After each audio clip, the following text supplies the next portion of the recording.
Jaga hati agar tidak serakah dan suka yang gratisan. Tulis, ayo difoto yang suka gratisan.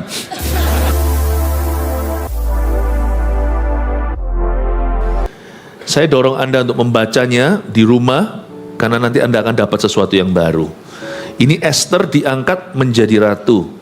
Ayat 1. Sesudah peristiwa-peristiwa ini, setelah kepanasan murka Raja Ahasiweros surut, terkenanglah Baginda kepada Wasti dan yang dilakukannya, dan kepada apa yang diputuskan atasnya. Apa yang diputuskan atas Wasti? Wasti dipecat jadi ratu. Dipecat sebagai ratu. Tempat itu sekarang vakum, kosong. Baginda tanpa permaisuri. Nah sekarang kita akan segera setelah ini masuk ke lakon cerita, yaitu Esther. Seorang perempuan yang punya wibawa ratu. Dia sendiri belum jadi ratu, dia gadis desa. Dia keturunan Yahudi by the way. Ada satu waktu raja pun tidak tahu kalau wanita kepadanya dia jatuh cinta adalah orang Israel. Kita sebelum jadi itu sudah harus ada wibawanya. Jangan iri dengan orang yang Tuhan taruh di posisi tinggi kalau dia layak menerimanya. Karena sepatutnya ikan itu ada di dalam air. Sepatutnya orang yang berwibawa itu Tuhan promosikan.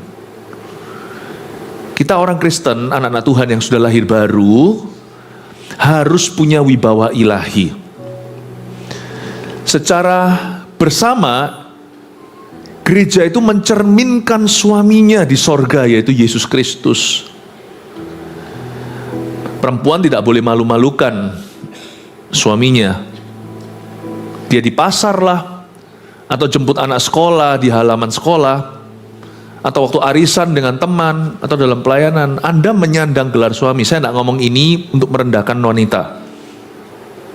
Karena Alkitab mengatakan di Perjanjian Baru lewat surat Paulus, seorang istri mencerminkan kemuliaan suaminya. Sedangkan suami juga tidak boleh seenaknya sendiri. Suami punya kepala adalah Yesus. Kita mencerminkan Kristus. Jadi seorang perempuan itu punya tanggung jawab untuk menjaga martabat suami. Dia harus menjaga kehormatan laki-lakinya. Kalau ada apa-apa yang kena noda dan celah adalah nama suaminya. Nah, sama dengan kita gereja. Kalau gereja nggak wangi, nanti Yesus yang dicerca. Gereja tapi. Sekarang sih nama gereja di zaman ini agak busuk terus terang. Terlalu banyak kejatuhan. Terlalu banyak skandal dan sengketa. Tapi nggak bisa enggak sih. Tetap sampai kapanpun mesti ada gandum di tengah, lalang di tengah-tengah gandumnya. Tapi dari sisi kita harus berusaha untuk menjaga kesucian. Sama dengan perempuan menjaga tubuhnya untuk pasangannya, kita harus menjaga. Sampai kapanpun selalu pasti ada gunjang-ganjing tentang gereja, orang Kristen, hamba-hamba Tuhan. Gak usah kepo, gak usah ikuti. Yang penting kita introspeksi dan dari sisi kita. Kalau damai itu bergantung pada kita, hiduplah berdamai dengan semua orang. Tapi kan tidak selalu bergantung dengan kita. Kita mau jadi orang yang paling benar, kita mau jadi orang benar dan orang paling baik di dunia pun masih ada yang memusuhi, masih ada orang yang nggak happy. Don't worry. Jangan khawatir tentang apa yang orang lain pikir. Tapi mari kita hidup benar. Kita hidup di hadapan Tuhan. Gereja itu mewakili Kristus. Dan setiap orang Kristen harus punya wibawa ratu. Dan semua kita juga harus punya wibawa anak raja. Aku anak raja, engkau anak raja, kita semua anak raja. Soalnya ada apa-apa, bapak kita yang disalahkan. Coba berapa banyak orang gak mau jadi orang Kristen karena orang Kristen? Ayo. Berapa banyak orang tidak mau gereja, tidak mau ke gereja karena kita? Berapa banyak orang akhirnya tidak mau menerima Injil karena hidup kita ini yang gak keruan, yang membuat mereka salah paham sama Tuhan. Kita harus punya wibawa Gereja harus punya wibawa ratu. Dan setiap orang Kristen harus punya wibawa anak raja. Wibawa itu penting loh Bapak Ibu. Wibawa itu respect. Sebelum kita bisa memenangkan hati mereka untuk Kristus, kita harus menangkan respect mereka. Gimana orang mau percaya Yesus? Kalau sepak terjang Anda, kita di dalam bisnis adalah mencuri uang, larikan uang orang. Gimana orang bisa percayakan kepada kita jikalau hidup kita cemar perselingkuhan? Kita harus menangkan respect. Esther itu diangkat tinggi-tinggi karena memang dia itu menjaga diri. Ada semacam wibawa ratu padanya sebelum dia bahkan terpilih. You see, ada orang memang berada di posisi yang tinggi karena curang. Ada orang yang berada di posisi tertentu karena korupsi. Ada orang yang berada di posisi memimpin karena money politics juga bisa. Tapi ada pula orang-orang yang Tuhan angkat tinggi karena memang dia layak dan mempersiapkan diri. Peduli amat kalau sana sudah jadi apa. Kalau kita belum jadi sesuatu atau jadi apa-apa sama sekali dalam hidup ini, yang penting wibawanya dulu. Sebab barang bagus itu nggak bisa disimpan lama. Cepat lambat akan tahu. Yang penting Anda dan saya bagus dulu. Wibawa ratu, wibawa ilahi, wibawa anak raja. Mending jadi orang miskin, tapi jujur. Daripada orang kaya, yang harta kekayaannya semua adalah hasil curang, semuanya adalah hasil kejahatan. Kita sekarang lihat ayat yang kedua, maka sembah para biduanda raja yang bertugas pada baginda. Ini hamba-hamba raja ya. Hendaklah orang mencari bagi raja gadis-gadis, yaitu anak-anak dara yang elok rupanya. Hendaklah raja menempatkan kuasa-kuasa di segenap daerah kerajaannya, supaya mereka mengumpulkan semua gadis, anak-anak dara yang elok rupanya, di dalam benteng Susan, di balai perempuan di bawah pengawasan Hegai, sida-sida raja, penjaga para perempuan, hendaklah diberikan wangi-wangian kepada mereka. Jadi ada saran oleh para biduanda raja atau para penasihatnya. Raja mesti punya queen. Gak bisa selamanya begini. You must not forever be a queenless king. Anda harus punya pendamping. Taruh kuasa-kuasa, kumpulkan semua gadis anak dara yang elok rupanya di benteng Susan. Benteng Susan itu adalah salah satu capital city, salah satu ibu kota. Kenapa salah satu? Saking besarnya kerajaan Ahasiweros, terbentang di 3 benua, 23 negara, 127 provinsi, dia punya beberapa pusat. Salah satunya Benteng Susan. Benteng Susan adalah pusat tempat raja istirahat, khususnya di waktu musim dingin. Winter mansion-nya. Saya kasih sedikit informasi tambahan secara history atau sejarah. Secara fakta. Nah, raja waktu itu setuju dengan saran ini, dan tugaskan seorang hambanya bernama Hegai. Ini bukan Hagai, Nabi Hagai itu nabi di perjanjian lama, ini Hegai. Ya, ditaruh untuk memang take care perempuan-perempuan yang jadi kandidat ratu. Dia adalah seorang sida-sida, berarti dia sudah dikebiri. Jadi yang pasti nggak akan terjadi sesuatu dengan perempuan-perempuan cantik itu. Ayat 4, dan gadis yang terbaik pada pemandangan raja, baiklah dia menjadi ratu ganti Wasti. Dengarkan kebaktian 1, kenapa Wasti diganti. Ini juga bisa menjadi ancaman buat kita dalam setiap sukses hidup kita. Hal itu dipandang baik oleh raja dan dilakukanlah demikian. Nah, mulailah sayembara diberikan. Raja mencari istri. Mulailah mendaftar nih, perempuan-perempuan tercantik di seluruh negeri dikumpulkan. Pada waktu itu, di ayat 5, ada di dalam benteng Susan seorang Yahudi yang bernama Mordekai bin Yair bin Simei bin Kish, seorang Benyamin. Mordekai adalah seorang hero di dalam cerita ini, padahal buku ini namanya Esther. Sebenarnya buku ini juga layak disebut buku Mordekai sebenarnya. Mordekai ini papanya Esther. Sebenarnya bukan papa, dia itu kakak sepupunya, tapi saking tuanya, koko sepupu usia papa, Esther ini diadopsi ketika kecil karena ayah ibunya tidak ada lagi. Mordekai ini benar-benar jadi pendidik. Sebenarnya di balik sukses seseorang, kata orang di balik sukses seorang laki-laki ada seorang perempuan yang berdoa, itu juga betul. Tapi jangan pernah kau lupakan, Tuhan taruh otoritas ilahi dalam kehidupanmu, orang-orang yang benar, yang punya pengaruh atas kehidupan Anda, yang bicara ke dalam hidupmu, Mordekaimu. Orang-orang inilah yang nanti menjadi tim suksesmu.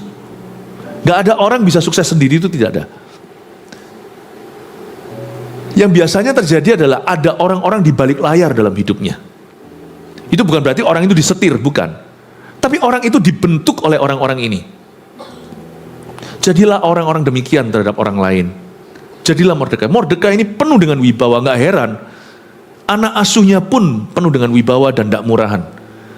Esther itu bukan tipe gadis cantik, tapi murahan. Gadis cantik, tapi mauan. Kelihatan bahwa Esther itu dididik dengan benar, dia punya prinsip dan punya value, punya nilai-nilai kerajaan sorga. Dia tuh Kristen banget lah gitulah ceritanya, tuh di hati, nggak seperti beberapa orang Kristennya itu di luar, yaitu KTP-nya. Tapi hatinya sangat-sangat kafir, sangat fasik. Esther tuh nggak. Esther tuh justru dari hatinya dulu. Orang taunya nanti kalau dia Yahudi, tapi hatinya dulu yang Ibrani. Saya ingin Anda untuk mengerti bahwa spiritual life comes from within. Kehidupan rohani itu dari dalam. Dari dalam sini. Orang bisa paksa-paksa Anda berdoa, kalau Anda tidak ada kesadaran ya percuma. Orang bisa dorong-dorong Anda untuk dibaptis. Tapi kita kadang-kadang lari dari itu dan kita takut diajak lagi. Padahal dibaptis enggak, itu kan yang butuh adalah Anda. Yang butuh kan kita. Yang binasa, nanti kalau sampai kita binasa karena tidak percaya pada Injil, siapa yang nanti jalani di api neraka? Ya kita lah. Kenapa kok kita salahkan orang? Aku nggak mau diajak-ajak terus terima Tuhan. Loh, yang butuh Anda loh. Spiritual life comes from within. Orang-orang yang Tuhan taruh dalam kehidupan kita, sekeliling kita itu hanya bisa enhance, bahasa Inggrisnya, hanya bisa memajukan, hanya bisa mendorong, hanya bisa mengasah, hanya bisa memaksimalkan. Tetapi semua harus dimulai dari dalam hatimu. Semua harus dimulai dari dalam diri kita. Wibawa juga nggak bisa dipaksakan. Orang yang memaksakan wibawa itu contohnya gimana? Main gebrak-gebrak meja, marah-marah. Orang bisa takut, tapi tidak akan kagum dengan dirimu. Orang hanya bisa takut padamu, tidak mengagumimu. Wibawa itu from inside. Dari dalam sini. Itu wibawa. Orang bisa merasa Anda beda. Itu sesuatu. Dan itu selalu dimulai dari value atau dimulai dengan sebuah nilai kehidupanmu yang sesuai dengan rencana Allah. Selalu mulai dengan sebuah prinsip firman Tuhan. Karena itu kekristenan itu yang disebut dia bukan hanya sebuah agama, tetapi sebuah kehidupan. It's true, itu betul sekali. Itu dimulai dari dalam sini. Mordekai telah mendidik seorang anak putri. Tapi dia benar-benar mendidiknya dengan benar. Esther ini bukan hanya cantik di luar, dia terlebih dahulu di dalamnya bersinar. Kita sekarang lihat tentang Mordekai ya, ayat yang padahal dia dari suku Benyamin ya, suku yang kecil. Jangan pernah remehkan. Anda mungkin, saya dan Anda mungkin bukan berasal dari keluarga gimana, kita bukan dari keluarga pedigree. Pedigree itu apa sih? Pedigree itu kalau kita misalnya kalau hewan piaraan anjing gitu ya, ini bukan anjing ras. Anjing kampung kata orang, anjing geladakan. Saya waktu jalan di Bali, waktu berlibur saya lihat itu anjing Kintamani itu. Itu saking aja kalau ada bocah-bocah boroknya karena di jalanan. Tapi sebenarnya itu kalau dipelihara, benar-benar dirawat ya, bagus loh itu. Anjing, menurut saya ya, saya pecinta anjing soalnya. Itu bagus, saya jadi kepingin punya satu. Tapi sudah kebanyakan anjing di rumah. Ada 4 sudah. Dan saya nggak mau nambah. Jangan pernah merasa minder, hai Kintamani. merasa aku bukan anjing Germany, aku bukan anjing Eropa. Don't worry kalau kita bukan pedigree. Mordekai, Esther bukan pedigree. Memang dari bangsa Israel, orang Yahudi. Tapi orang Yahudi adalah bangsa jajahan waktu itu. Ini bangsa Persia, ini di Iran sana loh. Ini adikuasa, negara adijaya, adikuasa zaman itu. Israel itu sekalipun umat pilihan Tuhan, tapi di kurun waktu itu mereka semua jadi budak. Jadi sida-sida. Daniel contohnya, itu petinggi-petinggi karena mereka pintar. Sadrak, Mesak, Abednego juga contohnya. Tapi orang-orang Israel itu adalah umat jajahan. Apalagi ini dari suku Benyamin. Suku Benyamin itu suku kecil. Dia bukan suku Yehuda, suku raja. Dia bukan suku Efraim, suku jenderal. Paling tidak Sebulon lah ya. Suku Sebulon. Itu semuanya kan seperti orang-orang di China hari ini itu yang terkenal pebisnis tangguh yang sampai ke Italia itu jadi besar bisnisnya, itu orang Wenco. Dia bukan orang-orang itu. Benyamin. Benyamin itu Xiaotiti Puyaoku. Benyamin itu anak kecil. Kita mungkin bukan pedigree. Don't worry. Wibawa ilahi tidak datang dari margamu, tapi hubunganmu dengan Kristus hari ini. Wibawa ilahi tidak tergantung dengan itu. Tidak tergantung dengan bahkan pendidikanmu. Meskipun kita kalau bisa menempuh pendidikan lebih tinggi, jangan setengah hati. Papa mama kerja setengah mati kan tujuannya supaya anak-anak bisa disekolahkan, perbaiki keturunan. Anak muda yang ada di sini, jangan biasa. Orang tuamu mungkin tidak bisa sekolah universitas zaman dulu, ya. Mungkin yang sekarang bisa ya. Kalau orang tua kita yang seusia saya gini itu orang tua biasanya pada nggak lulus kuliah, nggak ada kuliah soal zaman itu, nggak ada university, SMA saja. Kita harus tinggi. Nah kita ke bawah lagi, anak-anak kita harus sekolah yang baik. Saya ini paling cebol di antara para pastor. Saya hanya S1, Bapak Ibu. Sebenarnya saya S4 kalau dihitung dari SD, SMP, SMA, dan sarjana. Saya hanya S1. Tapi saya dorong anak-anak saya bisa sekolah tinggi. Meskipun kita bukan pedigree, jangan kau minder. Hari baru mulai. Mungkin garis startmu lebih tinggi. Sorry ya. Tapi kalau value-ku, nilai hidupku di hadapan Tuhan, prinsipku adalah prinsip Tuhan. Tunggu aja. Kamu tunggu di ketinggian itu, sebentar lagi aku akan mendaki ke sana. Dan kalau kamu pelan, aku akan mendaki di atasmu. Anda harus punya keyakinan iman. I'm okay, I only need time. I only need time. Wibawa itu juga keluar dari suatu keyakinan. Bahwa kalau aku hatinya benar di depan Tuhan, Allah ada di pihakku. Aku tidak lawan siapa-siapa kok. Tapi jangan lawan aku, sebab percuma kau lakukan itu. Sebab Allah hendak memberkati aku. Kita harus punya keyakinan iman. Wibawa itu bukan percaya diri, tapi percaya Tuhan. Dan alhasil karena kita percaya Tuhan, kita pun akan percaya diri. Tidak pernah ada orang yang percaya Tuhan itu lalu jadi orang yang ragu, bimbang, pelin-pelan. Nggak ada orang yang percaya Tuhan lalu jadi minder, itu nggak ada.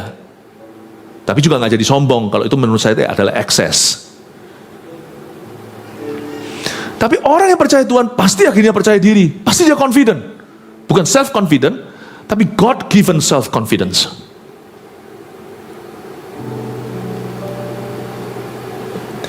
Saya lihat Mordekai ini luar biasa, dan Esther ini anak bibitnya. Ini dahsyat sekali, kalau saya baca gini ya, selalu ada pengaruh. Mungkin Anda sendiri, kita sendiri mungkin nggak jadi orang besar, nggak apa-apa. Tapi orang yang di bawah kita harus jadi besar. Nggak apa-apa. Pandang dirimu sendiri sebagai reklame saja. Produk aslinya itu orang di bawahmu. Itu bisa jadi anak buah, bisa jadi anak kandung. Besarkan mereka, kasih mereka mentalitas yang besar. Anda sendiri, kita sendiri mungkin orang biasa. Tapi kalau kita bisa tanamkan mental besar, nanti mereka akan besar pada waktunya. Kita nggak jadi nggak apa-apa, orang lain akan jadi. Wibawa ilahi itu juga keluar dari hati yang size-nya XL. Nggak ada orang berwibawa itu hatinya itu kecil picik, itu nggak pernah. Saya nggak pernah lihat orang hatinya picik berwibawa. Paling ditakuti kalau dia diktator segala. Tapi semua orang yang jadi inspirasi selalu punya satu kesamaan. Has a great heart. Apalagi orang Kristen yang kenal Tuhan yang besar. Orang dunia aja nggak kenal Tuhan aja bisa berhati besar. Kita harus berhati lebih besar. Kita lihat sekarang ya, ayat 6. Yang diangkut dari Yerusalem, siapa? Mordekai ini. Sebagai salah seorang buangan yang turut dengan Yekonya, Raja Yehuda, ketika ia diangkut dalam pembuangan oleh Raja Nebukadnezar, Raja Babel. Jadi sebelum Ahasiweros, suami Esther ini jadi, sebelum kerajaannya jaya, sebelumnya itu ada raja sebelumnya yang ditaklukkan, yaitu Raja Nebukadnezar, Babilonia, Babel. Jadi itu nggak jauh-jauh, Irak sana. Babel itu Irak, Persia itu Iran. Jadi mereka perang itu sudah jadi zaman kuno. Tapi zaman dulu mereka adik kuasa, bukan Amerika, bukan Inggris, bukan China.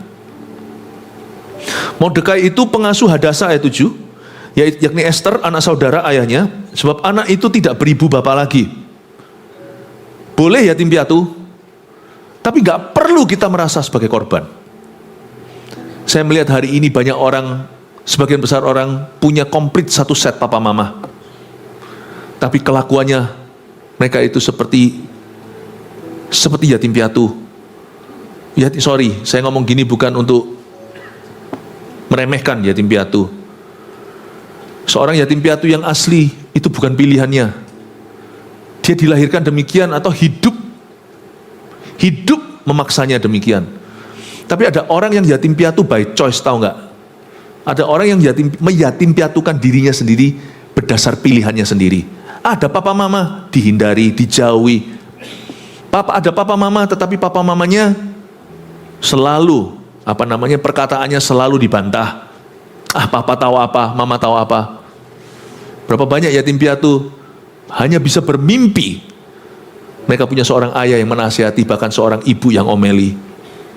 Saya melihat hari ini ada suatu kekacauan di dunia. Ada yatim piatu yang sungguhan tak berbapak ibu, tapi jadi orang besar. Karena mau tidak mau dia harus ada daya juang.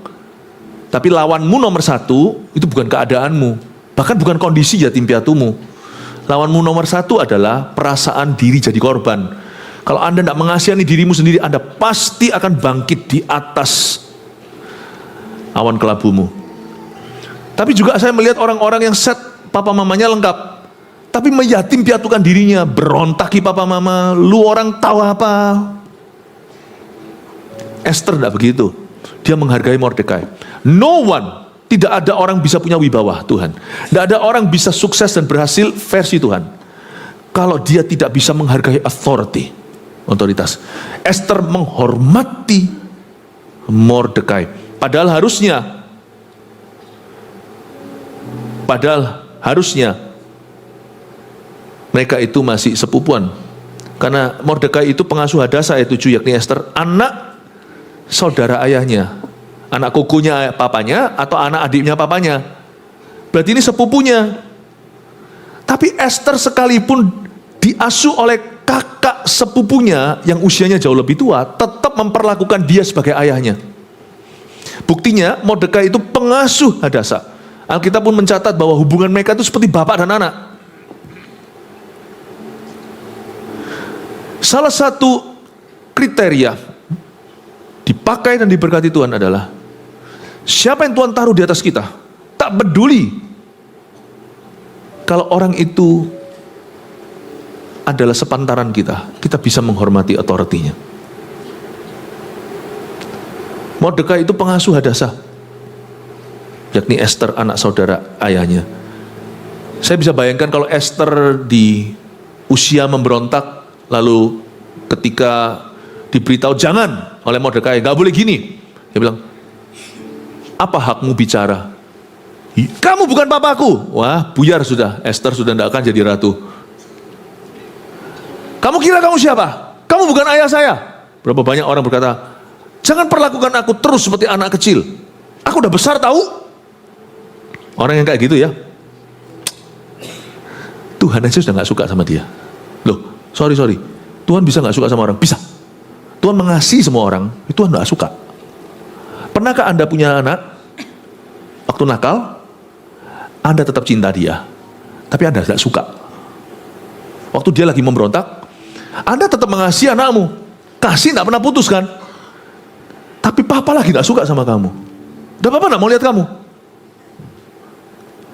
Orang yang kayak gitu bicaranya, sekalipun bukan pada Tuhan, tapi pada otoritas yang Allah taruh secara alami dalam hidup ini, misalnya orang tua, misalnya di tempat kerja kita, employer kita, majikan kita, atau di dalam pelayanan itu CGL kita. CGL tahu apa? Aku lebih kaya dari dia. Mungkin kalau di tempat kerja Anda, bisa jadi dia pegawaimu. Berkat materi bukan tolak ukur perkenanan Allah. Just because you are richer doesn't mean God trust you more. Hanya karena Anda lebih kaya bukan berarti Allah lebih percaya. Ya Tuhan kasih aja murah hati, tapi nggak tentu lebih dewasa imannya. Orang yang gitu ngomongnya sekalipun ke Tuhan, Tuhan sudah nggak suka sama dia. Tuhan udah nggak suka. Kita lihat ayat 7b. Gadis itu elok perawakannya dan cantik parasnya. Ketika ibu bapaknya mati, ia diangkat sebagai anak oleh Mordekai. Ayat 8. Setelah titah dan undang-undang raja tersiar dan banyak gadis dikumpulkan di dalam benteng Susan, di bawah pengawasan Hegai, maka Esther pun dibawa masuk ke dalam istana raja, di bawah pengawasan Hegai, penjaga para perempuan. Coba katakan Hegai, supaya Anda bisa ngikuti. Ya, karena saya khawatirnya itu untuk orang-orang yang tidak pernah baca Alkitab, atau tidak pernah baca bagian ini. Tapi berbahagialah Anda kalau Anda sudah membaca Alkitab, kalau Anda sudah lebih dari 1 tahun jadi orang Kristen, sudah baca seluruh firman Tuhan, nggak lebih, misalnya di bawah 2 tahun tapi sudah bisa selesaikan Kejadian sampai Wahyu. Setiap kali saya teaching seperti ini, Anda pasti dapatnya 100 kali ganda. Sedangkan orang yang baru fresh grace sekarang mendengarnya, sambil baru baca Alkitabnya langsung dijelaskan, Anda hanya mendapat 30 kali ganda, karena belum meresap. Tapi semoga Anda pulang, Anda kejar ketinggalannya, siapa tahu Anda bisa gandakan jadi 60 kali ganda rema-rema itu. Jadi setelah ayat 8, di bawah pengawasan Hegai, penjaga para perempuan, semua gadis itu dikumpulkan. Katakan Hegai. Maka gadis itu sangat baik pada pemandangannya, ayat 9, dan menimbulkan kasih sayangnya, sehingga Hegai segera memberikan wangi-wangian dan pelabur kepadanya, dan juga 7 orang dayang-dayang yang terpilih dari isi istana raja, kemudian memindahkan Esther dengan dayang-dayangnya ke bagian yang terbaik di dalam balai perempuan. Ini misterius. Ya, Hegai ini seorang penjaga para perempuan itu, seorang sida-sida, seorang laki-laki. Tapi anehnya, dari begitu banyak wanita yang dikumpulkan, sebelum satu-satu akan dikonteskan siapa yang layak jadi ratu, kok bisa Hegai itu jatuh hati sama Esther? Ini saya tidak bisa jelaskan. Inilah yang disebut dengan pure grace, kasih karunia Allah. Maka gadis itu sangat baik pada pemandangannya dan menimbulkan kasih sayangnya. Kata menimbulkan kasih sayangnya itu, Tuhan taruh rasa sayang di hati Hegai untuk Esther. Saya pernah dahulu waktu masih berada di marketplace, saya masuk ada di dalam workplace. Pulang tahun 98 itu kan pas kerusuhan, saya sengaja pulang ke Indonesia. Semua orang bilang saya gila. 14 Mei tepatnya saya terbang dari Kanada. Hal pertama yang kami lakukan waktu di sini, 1 tahun sebelum saya menikah, adalah merintis pekerjaan yang simpel dulu. Tetapi Tuhan memberkatinya dalam waktu 1 tahun itu betul-betul gak masuk akal. Kami lakukan semua dengan cara halal, tetapi Tuhan memberi berkat yang benar-benar gak masuk akal. Bagaimana dalam 1 tahun itu luar biasa, bukan karena ekonomi bagus, tapi kami selalu ditemukan di tempat yang tepat, ketemu dengan orang tepat, pada tujuan yang tepat. Itu Tuhan, itu Tuhan. Singkat cerita, saya waktu itu masih benar-benar masih baru di bidang tersebut. Lalu saya mencari partner, bukan kongsian, tapi mencari rekan untuk bisnis. Nah, waktu itu saya ketemu dengan satu orang yang sudah benar-benar pemain utama di bidang tersebut. Pada waktu ketemu, saya dan istri saya, akhirnya orang ini menyambut dengan sangat baik. Saya akhirnya beranikan tanya setelah kerja sama sebentar, dan benar-benar sekalipun kerjasama itu selalu sifatnya saling menguntungkan, tapi kami merasa kami lebih diuntungkan karena kami itu siapa? Dia itu sudah wah. Ini dia juga nggak tahu kita siapa, bukan orang Indonesia karena kerjasama kami itu ekspor dengan orang-orang luar negeri, semuanya partner saya. Singkat cerita, waktu saya tanya suatu hari, Mister ini, why, kenapa Anda memilih untuk kerjasama dengan kami? Bahkan sampai-sampai dia kasih semua itu gampang, pokoknya kalian ini dulu gini dibuat sangat ringan untuk kami itu bisa muter dulu supaya kami bisa membesar. Dan puji Tuhan tidak pernah hutang sama siapa-siapa, dia pun jadi lebih besar karena kami. Dalam waktu beberapa tahun ke depan itu, saya masih ingat kok, saya tanya sama dia, kenapa sih sebenarnya dulu awal mula you mau kerjasama sama kami? Dia berkata, I don't know, dia bilang, bukan orang Kristen ya. Waktu lihat saya dan istri saya, ya, sewaktu itu saya dan istri saya, sewaktu itu tunangan saya, dia berkata, I like the both of you very much. Itu I cannot explain. I like you both very much. My heart can trust you. Hatiku langsung percaya, tahu aja kalau kalian itu orang baik. Dan kalian jujur, saya bisa percaya. Nggak tahu kenapa, padahal saya nggak butuh. Tapi saya buka luang untuk kalian. Saya seneng aja sama kalian berdua. Apanya emangnya? Wajah kami ada bedanya apanya? Nggak ada. Nggak ada, it's not. It's the grace of God. Ada banyak berkat yang Tuhan akan berikan tahun ini dalam hidupmu. It's the grace of God. Sungguh Anda tidak mengusahakan, bukan karena kelebihanmu, bukan karena fasilitamu, bukan karena tampang rupamu, bukan karena kepandaianmu, kepintaranmu.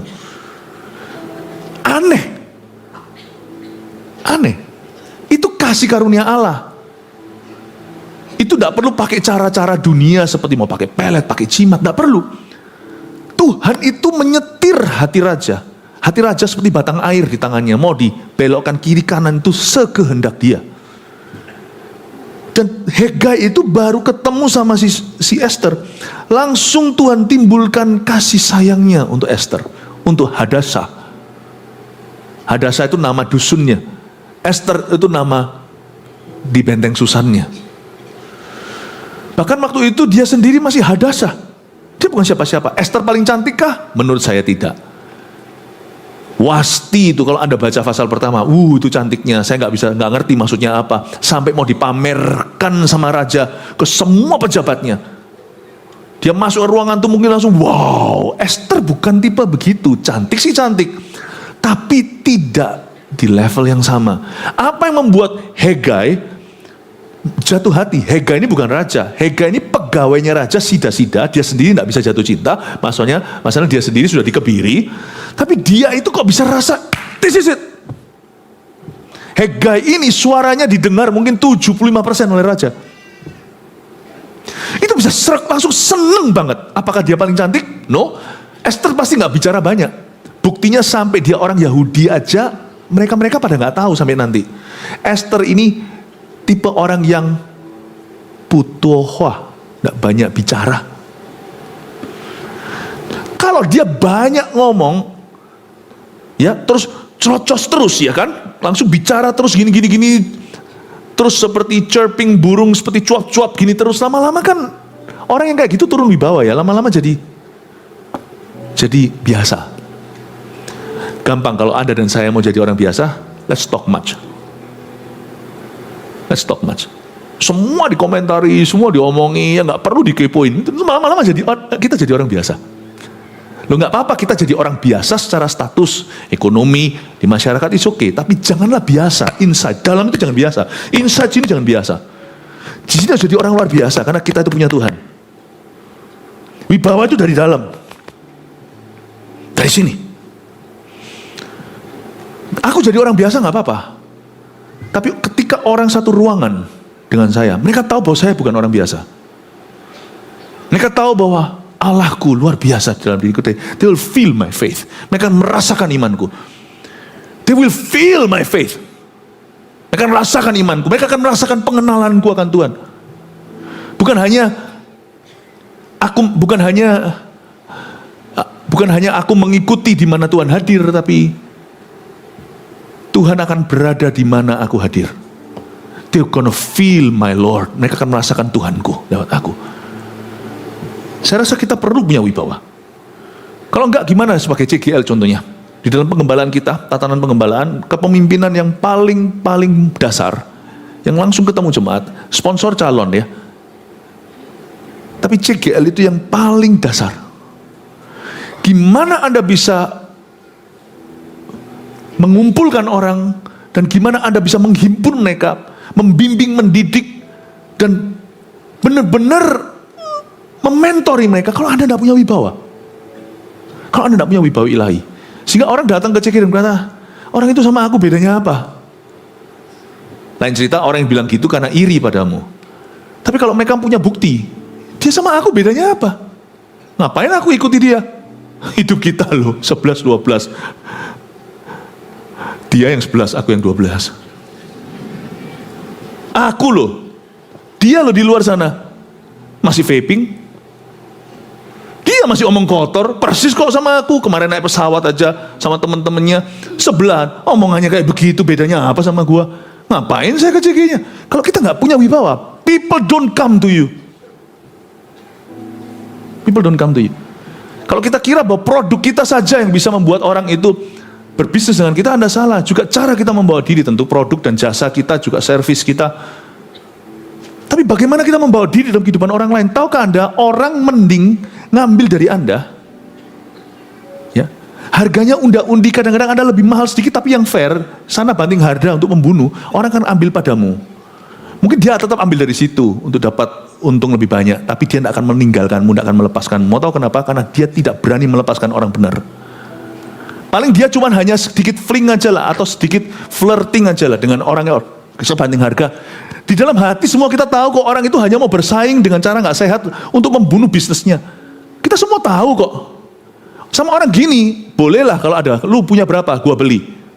Tapi dalam hati, aku nggak bisa langgeng sama ini untuk waktu yang lama. Di dalam hati kita semua tahu, orang nggak benar, nggak bisa kita percayai. Paling kita ambil keuntungan, kesempatan dalam kesempitan.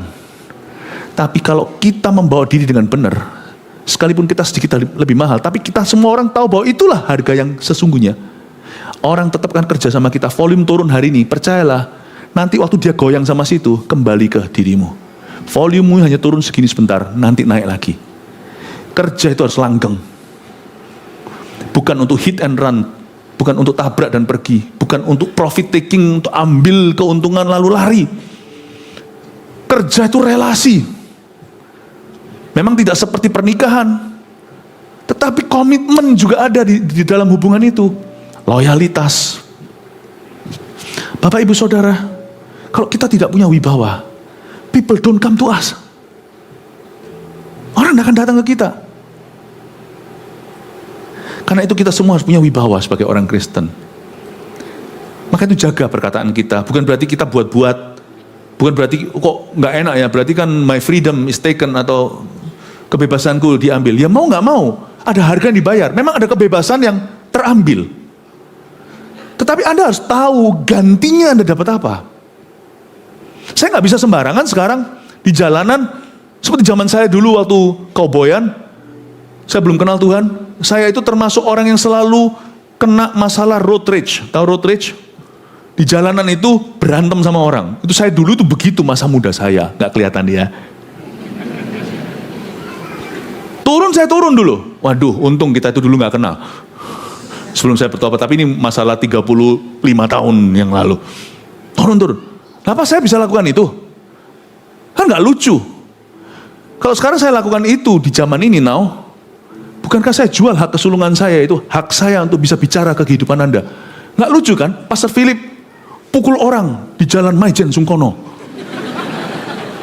Apalagi kalau waktu mukul, karena sekarang saya sudah tidak seatletis dulu, saya yang KO. Dia mukul dulu tapi dia yang jatuh. Buat apa saya jual untuk satu kacang merah, untuk satu luapan emosi? Memang betul sekarang kalau saya mau marah, saya harus tahan diri. Saya tahan bukan karena Anda, saya tahan karena Tuhan. Hasilnya adalah apa? What I say people believe. Aku bisa bicara dalam kehidupan orang dan mengubah hidupnya dan melihat manusia diubahkan. Itu adalah upahku yang luar biasa. Nggak sebanding pengorbanan itu kalau dibandingkan dengan hasil kekalnya. Jangan kita itu mengeluh kalau sesuatu diambil dari kita. Kalau sesuatu yang digantikan nantinya itu jauh lebih mulia. Wibawa itu memang harus dibeli, Bapak Ibu. Nggak ada orang lahir dengan karisma. Langsung karisma. Nggak ada. Yang ada hanya bakat alam. Yang ada adalah tipe-tipe kepribadian. Mungkin yang lebih berkarisma kelihatan secara raw atau mentah, itu orang-orang yang ekstrovert, yang gimana? Yang memimpin, yang apa? Bukan yang introvert, yang gitu, bukan. Nggak tentu tapi. Itu bukan wibawa. Itu personality trait.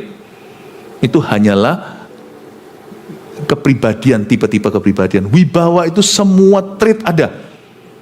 Introvert juga bisa. Ekstrovert juga bisa. Melankolik juga bisa. Sanguin juga bisa. Penguin pun bisa. Wibawa itu dibeli. Wibawa itu diusahakan. No one born with it. Anda harus membeli wibawamu sebagai CGL, sebagai papa, sebagai ayah. Beli wibawamu. Sebagai ibu, mama, sebagai wanita. Jangan sama dengan ketika Anda kumpul dengan perempuan-perempuan lain lalu gosip pria. Jangan mau sama. Supaya nanti ada sesuatu apa-apa. Anda yang mimpin mereka. Mimpin itu ada harga yang dibayar. Jangan jadi orang muda yang biasa. Memang sekarang kita dihina, fanatik lu dan sebagainya. Tapi nanti suatu hari, kalau mereka perlu, mereka tahu mereka akan datang pada si fanatik itu. Karena mereka merasa, kalian semuanya kan sama-sama saya. Sama-sama pasien. Suatu hari, mereka akan mengakui, kamulah dokternya. Amin Bapak Ibu. Saya dorong Anda untuk mulai benar-benar memperhatikan ini tahun 2025. Sebab ada berkat tertentu yang Tuhan tidak berikan. Kecuali Anda beli wibawa dulu. Bagaimana orang bisa percaya kepada Anda? Tuhan tumbuhkan pelayananku, tapi kelakuanmu begitu. Ubah kelakuanmu, nanti tiba-tiba Anda akan melihat, loh, berbuat 30, 60 atau 100 kali ganda, itu bukan up to you. Itu terserah dia, itu kasih karunia. Tapi sisi kita itulah kayu bakarnya. Api segede apa, mau api Elia, atau lidah-lidah api di kepala, itu Tuhan nanti yang tentukan. Wibawa Anda yang beli. Tahun ini ada berkat tertentu yang hanya terjadi lewat wibawa, dan wibawa tidak bisa terjadi tanpa integriti, tanpa integritas. Merintis karir itu, apa yang lebih susah? Merintis karir kata-kata dan kalimat. Akhirnya orang bisa melihat bahwa perkataanmu itu adalah your word is your bond. Perkataanmu adalah ikatanmu. Orang akhirnya tahu bahwa kalau Anda ngomong A itu A. Itu adalah reputasi. Itu harus dibangun puluhan tahun. Itu beli dengan tidak berbohong, tidak berdusta, rugi setelah janji. Sekali Anda lakukan itu reputasi akan selalu melekat padamu. Percayalah, itulah sumur Yakub yang tidak pernah berhenti aliran airnya. Berkat akan silih berganti dari situ. Amin Bapak Ibu. Saya dorong Anda untuk sama-sama melihat. Nah, coba kita lihat beberapa ayat lagi. Saya nggak tahu apakah saya sempat untuk semua, tapi kita melihat bagaimana caranya Esther ini ya. Esther kan memang dapat kasih karunia mula, ya, kartu perdana. Tapi lihat ya, bagaimana, mari kita cek kondak atau mari kita lihat kelakuan Esther. Esther ayat 10 tidak memberitahukan kebangsaan dan asal usulnya karena dilarang oleh Mordekai. Tiap-tiap dia tidak asal ngomong, tidak asal bunyi. Ingat ya, komoditas yang mahal hari-hari ini adalah rahasia. Jadi kalau orang nggak tanya, nggak usah beritahu. Kecuali satu rahasia yang tidak boleh kau simpan, rahasia Injil. Dan hidupmu tidak boleh jadi rahasia, hidupmu harus jadi surat terbuka. Ya, jangan bocorkan rahasia orang. Tidak ada pembunuh utama kepercayaan seperti itu. Dan juga nggak perlu kita umbar kata-kata.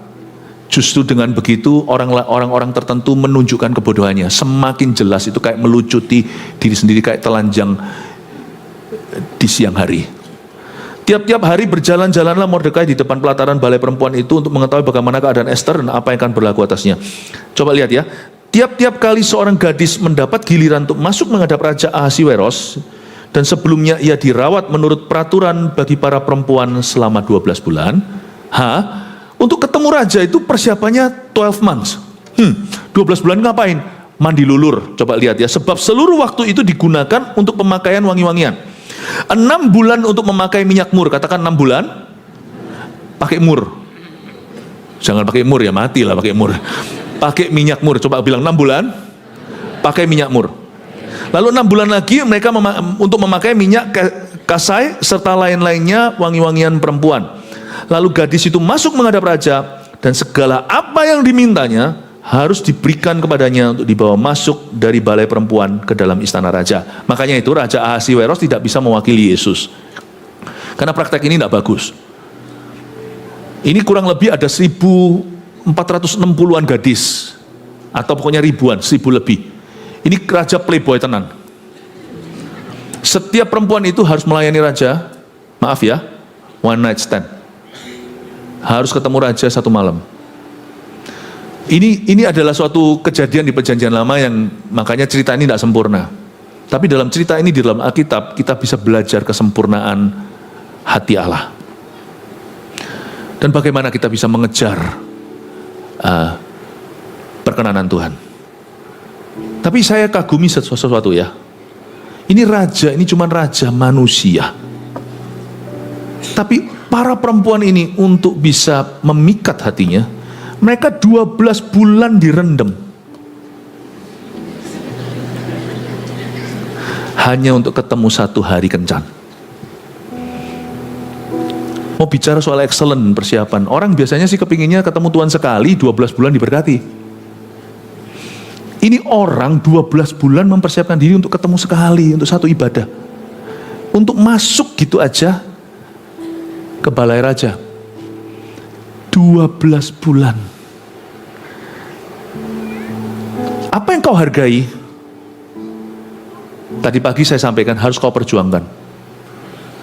Dan kalau sesuatu itu kau hargai the most, kau hargai dengan cara yang tertinggi, apapun harganya itu murah. 12 bulan itu, 6 bulan pertama mandi minyak mur. Ini gak ada wanginya minyak mur itu. Ini adalah agen antiseptik. Berarti 6 bulan pertama perempuan itu semuanya dihabiskan odornya, bau badannya. Ini hanyalah rendam detox saja. Jadi misalnya kerajaannya Ahasiweros ini kan dari India sampai Ethiopia. Yang India, you know you are what you eat. Pasti baunya bau makanan India. Ethiopia, pasti ada bau makanan Ethiopia. Saya pernah sekali waktu pelayanan di Eropa, pergi ke satu restoran, disarankan teman, masuk ke sana, katanya enak nih ayam Ethiopia. Saya masuk, nggak enak sih. Cuman memang baunya khas. Anda masuk ke tempat makanan India, baunya juga khas. Makanan Jawa, makanan Chinese, semua itu khas. Kalau misalnya menurut saya, kalau makan di Hong Kong gitu ya, bahkan di Malaysia gitu, yang Chinese food gitu sekalian, wah bau garlicnya, bau bawang putihnya, langsung kenceng di situ rempah-rempahnya. Rempah-rempahnya India, beda-beda. Itu yang di detox habis-habisan, 6 bulan pertama. Jadi jangan kita mengeluh kalau masuk hadirat Tuhan, mana hadiratnya, mana hadiratnya. Baru kita saat teduh, mungkin 10 menit, 15 menit pertama, kita tidak merasa. Tapi Anda tanpa terasa sedang didetoks oleh Tuhan. 10 menit pertama itu, Anda taruh pikiran. Hatinya itu yang masih gak beres, itu satu-satu mulai terganggu. Tadi yang masih keburu-buru, sekarang mulai tenang setelah 15 menitan. Kayak orang mau tidur itu loh, cari jalan kayak goyang, tapi satu titik rasanya ini tepat ini, tidurnya sudah begini, ini sudah tepat ini, langsung tiba-tiba kita tidur, ya kan? Siapa yang kayak gitu? Coba pasangannya goyang aja gitu ya, goyang aja. Mungkin saya juga begitu, sampai satu posisi tertentu itu enak itu posisi saya bisa langsung ketemu mimpi. Mungkin awal-awal 10 menit pertama Anda tidak merasa, jangan frustasi, jangan cepat-cepat hakimi. Tidak ada hadirat Allah. 6 bulan pertama tidak ada wangi-wangian, minyak mur saja. Datang ke kebaktian, kita maunya langsung wangi. Datang itu langsung misalnya hanya mau firmannya saja, Di gereja kita enggak. Saya lihat itu bukan tren. Di gereja kita itu bukan culture-nya, budaya. Tapi di banyak, kadang-kadang kita masih melihat yang gituan. Yaitu jemaat yang hanya datang, hanya mau dengar khotbahnya. Hanya mau terima wangi-wangian. Itu pun pilih-pilih khotbah yang wangi. Tapi mereka tidak mau didetoks. Masuk dulu 5 menit sebelumnya, duduk dulu. Mungkin perlu sedikit antri. Berdoa dulu, tenangkan hati. Ikut memuji menyembah Tuhan. Meresapi dan masuk hadiratnya. Sebelum dikasih Tuhan rempah-rempah firman. Coba pikirkan. Mana yang lebih memuakkan daripada kalau bau badan dicampur bau parfum. Bau badannya gak mandi maksudnya. Mendingan gak usah diparfumi. Itu jauh lebih bisa diterima. Daripada kalau ada orang punya penyakit itu, lalu habis itu diparfumi, ditutupi. Misalnya kalau ada ikan busuk di kulkas Anda, coba Anda, kalau Anda dibuang, disemprot apapun juga, yang fresh-fresh juga percuma. Tuhan itu mau pertama-tama kita masuk hadiratnya, singkirkan bau badan rohani kita. Ini 6 bulan pertama. 6 bulan berikutnya baru pakai minyak kasai. Katakan minyak kasai. Minyak kasai itu apa? Itu enggak tahu nih, ramuan yang hanya raja suka. Jadi Hegai itu sudah ngerti raja sukanya apa. Enggak semua orang suka loh. Ada parfum-parfum mahal misalnya ya. Enggak tentu, apalagi orang yang sensitif smellnya. Enggak tentu yang merek tertentu itu semua orang suka. Meskipun harganya selangit. Memang ada minyak yang parfum yang murahan, ada parfum yang mahalan. Yang mahal pun ya nggak tentu expensive is good. Betul nggak? Tapi yang pasti minyak kasai ini terdiri dari yang mungkin yang lumrah seperti ada vitamin E-nya, ada jojobanya, ada juga aloe vera-nya, ada juga, ada beberapa. Tapi yang ini tentunya minyak kasai itu artinya minyak yang khusus raja suka ramuannya. Raja ini nyeni. Aku suka yang ini, harus ada bau ininya. Harus yang peppery, yang agak sedikit merica.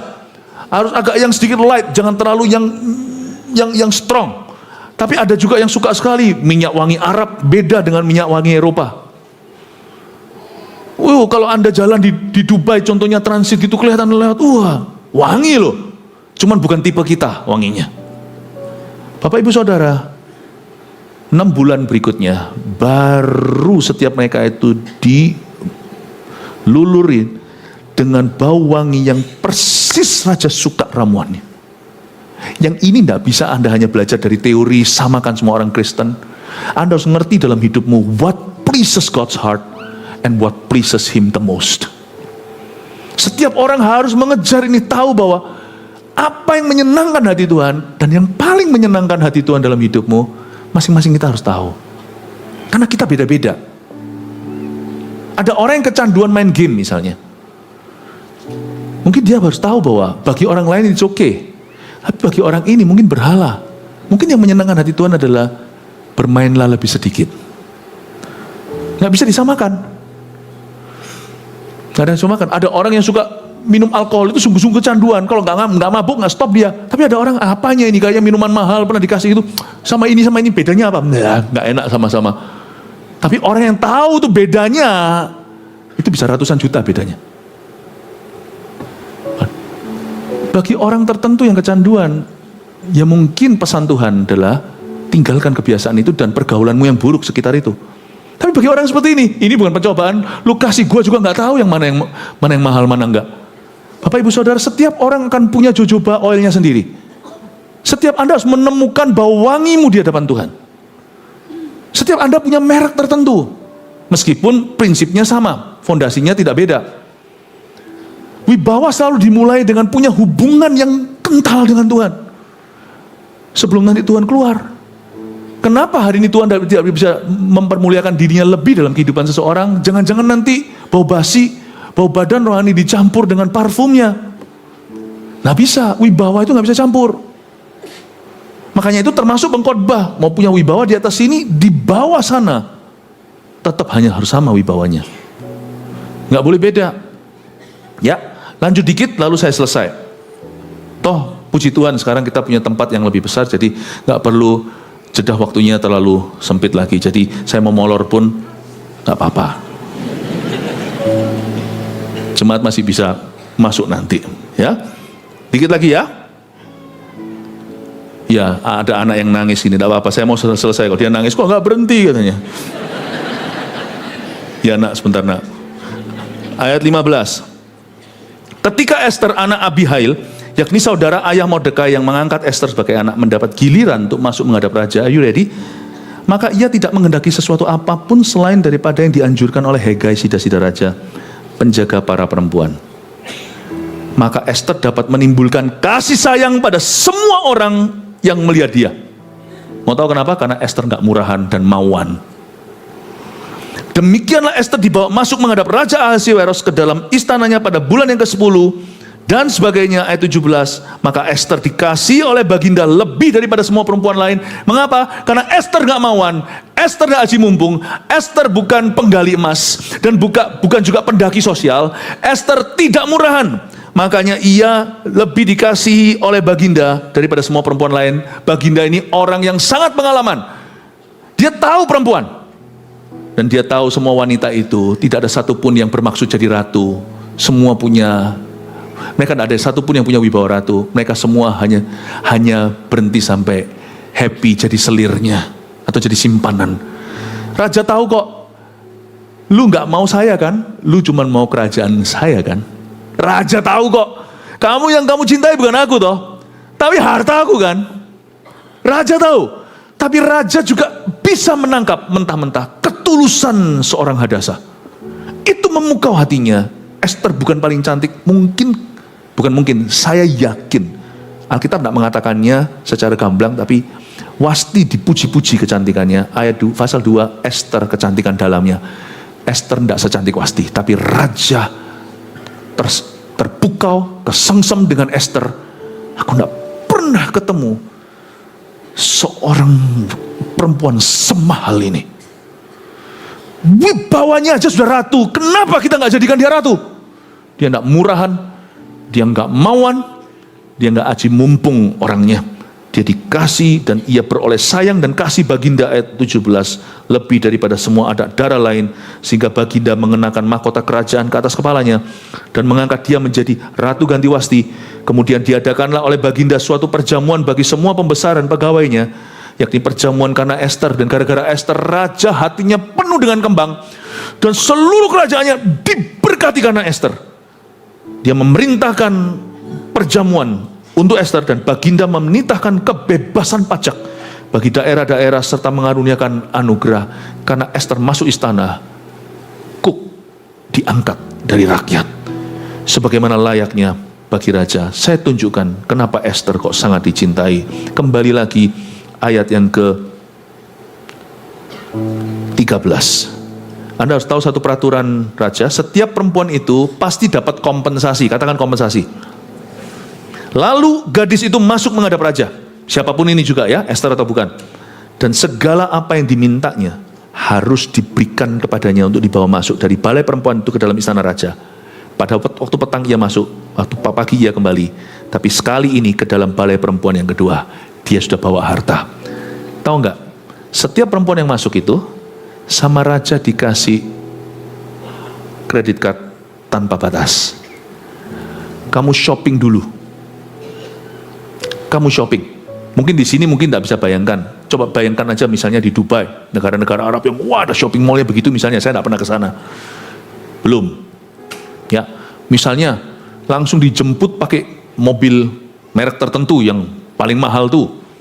Lalu habis itu dengan sida-sida raja yang sudah siap, kamu dijemput pakai jet pribadi, pakai limo pribadi, ya, dan kamu bisa pergi ke semua merek yang ada di Paris, di New York. Mau ngambil tas apa, jam apa, semua free of charge.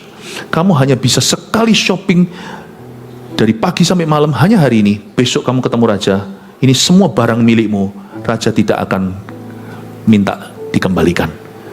Kamu ambil semuanya. Itu waktu mereka pegang kredit card ini semua perempuan yang memang aji mumpung.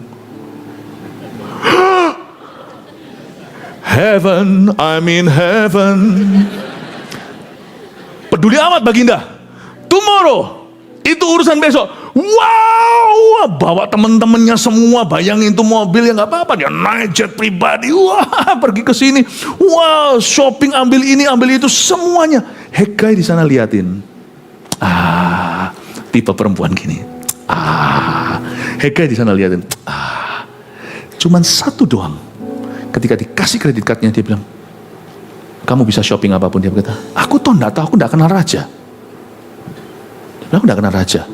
Dia berkata, tidak untuk ini aku. Aku kalau memang mau ini kan, aku dari dulu sudah menjual diri. Aku datang jauh-jauh, papa mamaku pun sudah pergi. Aku tidak mau sia-siakan penderitaan orang tuaku dan didikan Mordekai, ayahku sekarang. Sorry Pak Hegai. Pak Hegai saya yang tentukan. Kredit cardnya saya kembalikan tangan Bapak. Ya, Bapak yang shoppingkan menurut Bapak. Warna mana yang raja suka?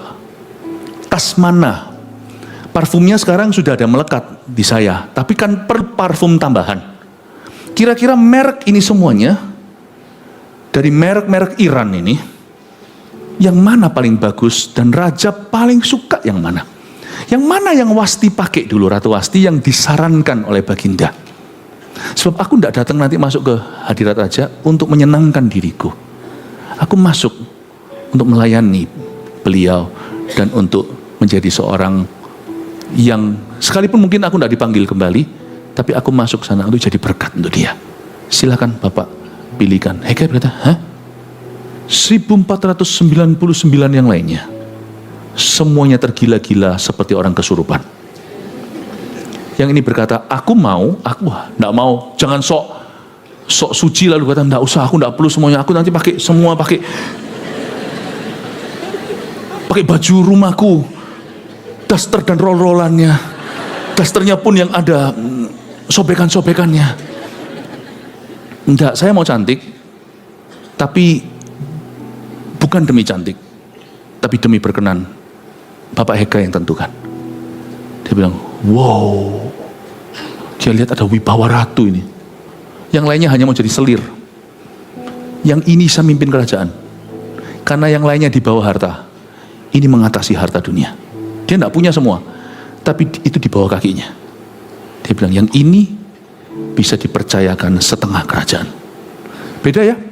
Nomor 1, sebagai pelajaran kita hari ini, rema apa yang kita dapat. Saya selalu akan berakhir dengan aplikasi untuk bisa Anda terapkan. Nomor pertama, wibawa ilahi. What is it? Mempunyai wibawa. Ya, jaga hati agar tidak serakah dan suka yang gratisan. Tulis, ayo difoto yang suka gratisan. Gini ya, bukan berarti kita membayar yang nggak perlu ya. Saya nggak berkata gratisan itu salah. Enggak. Kalau itu adalah hakmu, gratis, puji Tuhan. Paham ya? Hanya orang bodoh ketika ditawari 1 juta, dia berkata, kenapa cuma 1 juta? 1,5 juta. Kalau dia bukan apa-apanya, ngapain kau bakar uang? Kalau itu hakmu, puji Tuhan untuk gratisan. Yang jadi masalah adalah kalau itu mengambil hak orang demi gratisanmu. Ya. Saya untung nggak apa-apa, nggak apa-apa.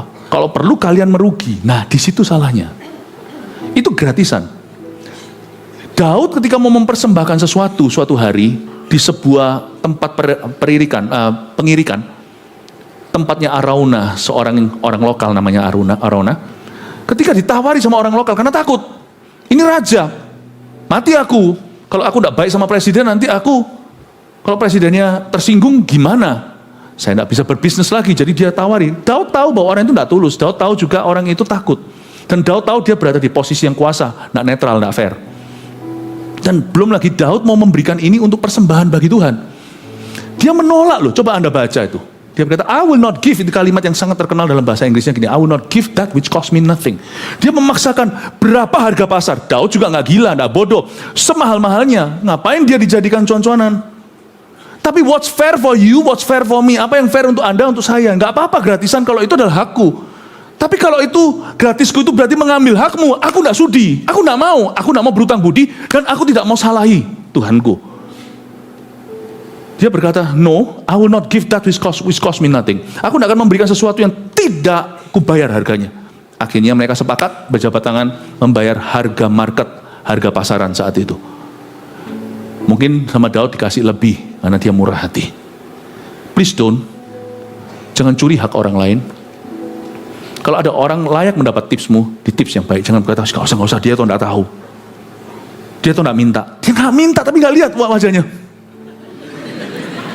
Kalau itu haknya, kalau memang Anda diberi servis yang baik, hargai, merugi nggak apa-apa, karena kita sudah menerima jasanya. Merugi dari kita itu pun nggak rugi, karena kita sudah diuntungkan. Janganlah kau sendiri yang untung pulang, dia dirugikan. Jangan suka gratisan.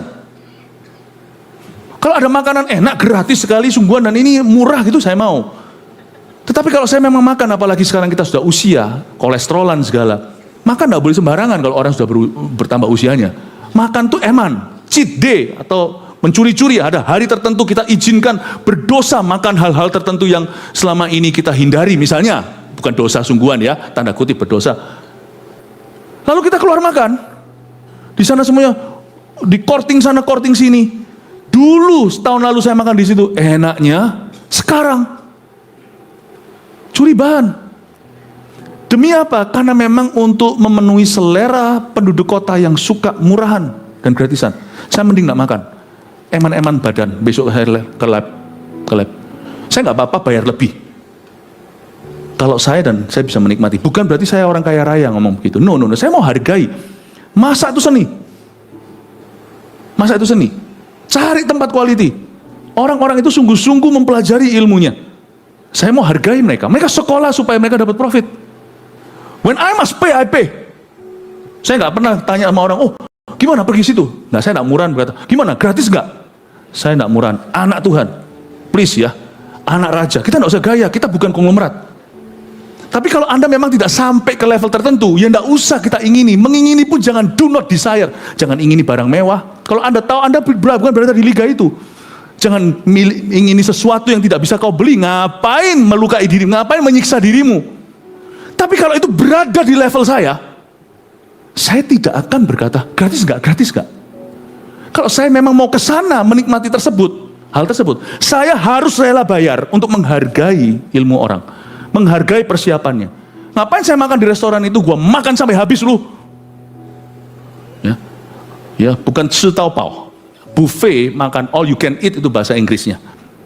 Bahasa Indonesianya kan makan sepuasnya. Bahasa Chinese-nya setaupau. Makan sampai kenyang. Saya kadang-kadang tertawa melihat orang-orang muda yang berkata, aku nggak boleh rugi, setau-tu. Makan sampai muntah. Ngapain lu harus rugiin restoran orang? Makan ya makan, nikmati. Makanlah kenyang. Ngapain? Saya nggak perlu, nggak ada perasaan. Saya nggak mau punya darah murahan. Jangan jaga hati agar tidak serakah dan suka yang gratisan.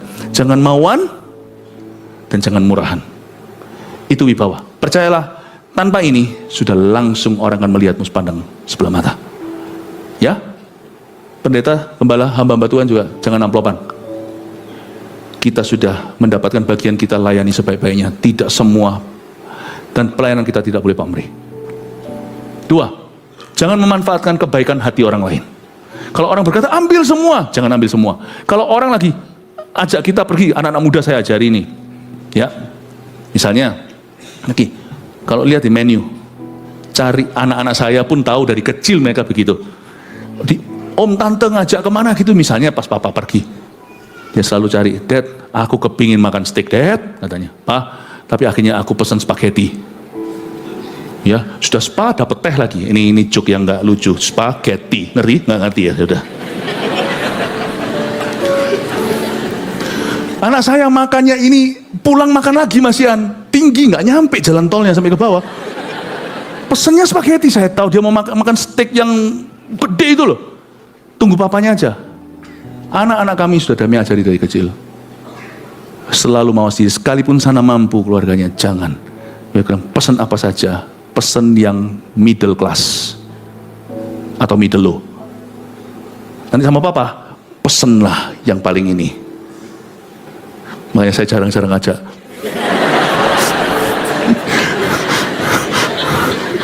Ya enggak sih. Enggak kok. Saya ajak mereka. Supaya anak tidak ada aji mumpungan. Jangan latih kayak gitu. Supaya anak kita itu punya national pride. Punya rasa bangga nasionalnya. Nasional dalam hal ini bukan negara maksud saya. Nasional itu marga. Anda harus mencipta anak-anak singa. Bukan anak-anak hyena. Amin Bapak Ibu Saudara. Nah, kita sendiri tidak boleh murahan. Saya mending jadi orang saya mending jadi orang gini. Setiap orang itu selalu ada orang lebih kaya di atasnya, selalu ada orang miskin di bawahnya. Bagi banyak orang, kami ini miskin melarat. Sungguhan. Sorry ya.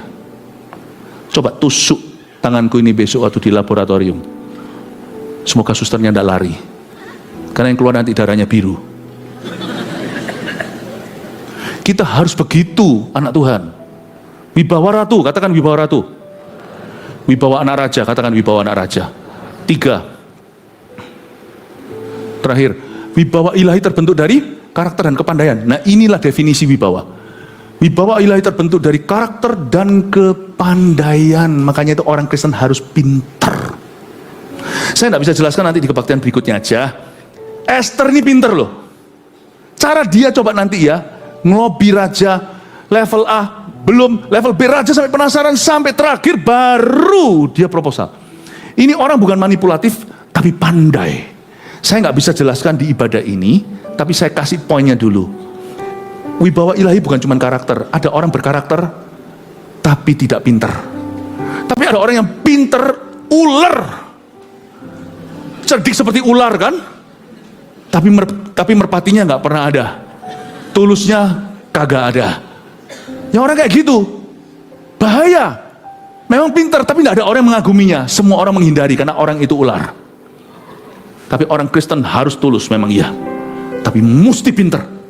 Cara Esther benar-benar cara Esther untuk dempet itu raja, mendekatinya dan menatanya sampai demikian rupa hingga Haman, nanti keluar satu nama lagi, musuh Israel yang hendak memunahkan orang Yahudi ini, akhirnya diskak mati sama Esther. Wow, memang itu Tuhan, tapi tidak bisa pungkiri Tuhan memberi kepandaian pada Esther. Pintar ini orang, very smart. Pendeta harus pintar, pelayan Tuhan harus pintar, anak-anak muda harus pintar, terusnya di misalnya sini, kita semua juga harus pintar. Dan salah satu kepintaran itu, setiap orang punya pintaran beda-beda. Ada yang pintar masak, pintar ini, nggak semua kita nggak ada satupun yang punya all power. Tapi kita semua harus punya pintar satu, pintar with people, berkarakter, berintegritas, berwibawa, darah biru secara rohani, tidak murahan, tidak mauan, bisa mencerminkan Kristus. Percayalah berkatmu tidak akan jauh dari pohon itu. Nanti selalu di hidupmu akan ada berkat-berkat Tuhan mengalir terus. Karena Anda tidak bisa hidup tanpanya. Karena Tuhan tahu Anda harus jadi berkat. Karena itu Tuhan pasti akan menyertakan berkat Tuhan dalam kehidupan Anda.